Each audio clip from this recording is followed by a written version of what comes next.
বিধানসভাৰ অধিৱেশন আৰম্ভ হোৱাৰ প্ৰথম দিনটোতেই ৰাজ্যৰ বিদ্যুৎ সংকটক লৈ উত্তাল হৈ পৰিছে সদন।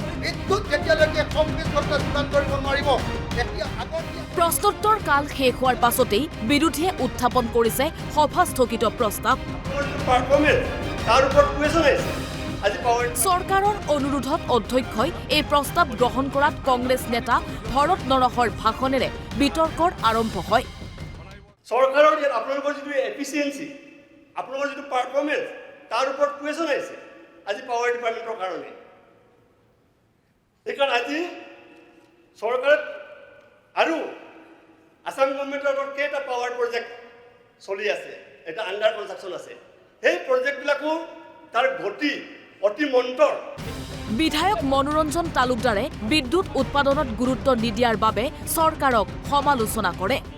কিন্তু চাহিদা বাঢ়িছে, আমি উৎপাদনত কেলেই নজৰ দিয়া নাই? উৎপাদনৰ ক্ষেত্ৰত আমাৰ পৰিকল্পনাসমূহ আমি কিয় কাৰ্যকৰী কৰা নাই? যদি কাৰ্যকৰী কৰিলোহেঁতেন, উৎপাদনৰ ওপৰত যদি আমি গুৰুত্ব দিলোঁ, মই পূৰ্বতে উল্লেখ কৰিছোঁ আমাৰ সম্ভাৱনা এটা আছে, উৎপাদন কৰা নাই। উৎপাদনত আমি গুৰুত্ব দিবনে নাই এই চৰকাৰখনে, আৰু চৰকাৰে উৎপাদনত গুৰুত্ব নিদিয়াৰ কাৰণেই আমাৰ এই সমস্যাটো হৈছে। প্ৰাক্তন শক্তি মন্ত্ৰী ৰকিবুল হুছেইনে নিয়মিত বিদ্যুৎ যোগান সুনিশ্চিত কৰিবলৈ মুখ্যমন্ত্ৰীক দাবী জনায়। এই কাৰেণ্ট 24 ঘণ্টা কাৰেণ্ট, বহুতে এতিয়াকৈ 24 দিনত 24 ঘণ্টা কাৰেণ্ট দিয়া চৰকাৰখনৰ 24 বাৰ কাৰেণ্ট যায় বুলি বহুতে কৈছে। বহুতত গভৰ্ণৰ কাৰেণ্ট নাথাকে। গতিকে অধ্যক্ষ মহোদয়, এই কথাখিনি আমি ৰাখি এই দুখীয়া মানুহক যাতে বিলটো নভৰায়, কম্পাউণ্ড ইণ্টাৰেষ্ট যদি নলগায়, আমাৰ যাতে ট্ৰেন্সফৰ্মাৰৰ ৰাজহুৱাকৈ নাকাটে, ভল্টেজ যাতে ভালকৈ পায়। মই টেকনিকেল কথাখিনি আপোনালোকক নকৈ এই 4-5টা আপোনালোকৰ কথা গুৰুত্ব সহকাৰে আপোনাক ল'বৰ কাৰণে অধ্যক্ষ মহোদয় আপোনাৰ জৰিয়তে চৰকাৰক অনুৰোধ কৰি। বিধায়ক আমিনুল ইছলামে শক্তি বিভাগ ব্যৰ্থ হোৱাৰ অভিযোগ আনে। এটা ইম্পৰ্টেণ্ট ছেক্টৰ যিটো বাৰে কল্পনাই কৰিব নোৱাৰোঁ, এই ক্ষেত্ৰত কিন্তু চৰকাৰ আমি সম্পূৰ্ণ ব্যৰ্থ হোৱা বুলি ক'ম।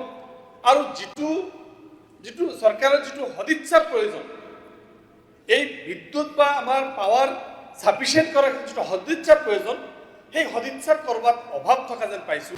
বিধায়ক অখিল গগৈয়েও চৰকাৰৰ বিৰুদ্ধে আনিলে ব্যৰ্থতাৰ অভিযোগ।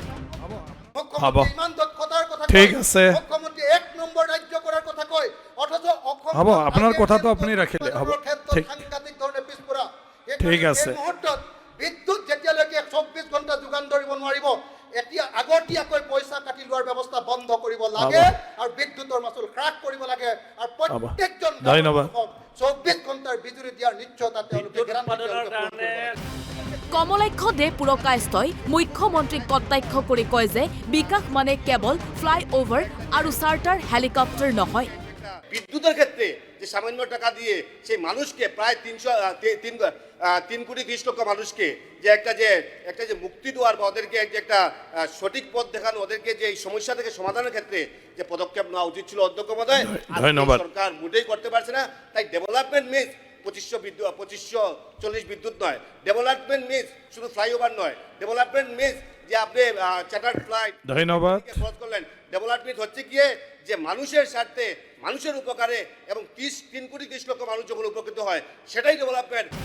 বিধায়ক কৰিমুদ্দিন বৰভূঞাই সকলোৰে সহযোগত এই সংকটৰ সমাধান কৰিবলৈ আহ্বান জনাইছে মুখ্যমন্ত্ৰীক।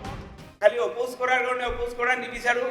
যদি আমাৰ বিৰোধী দলৰ মানুহৰ পৰা যদি লাগে মত অপিনিয়ন লওক, আমি সকলোৱে মিলি ইজিলি আমি উইদিন 6 to 10 days আমি ৰিজল্ভ কৰিব পাৰোঁ।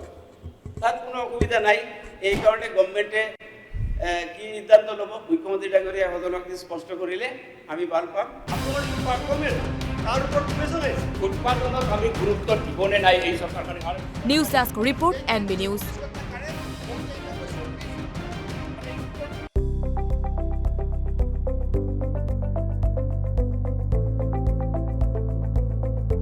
NB নিউজ, সহজ সৰল ভাষাত নৱভাৰতৰ কথা।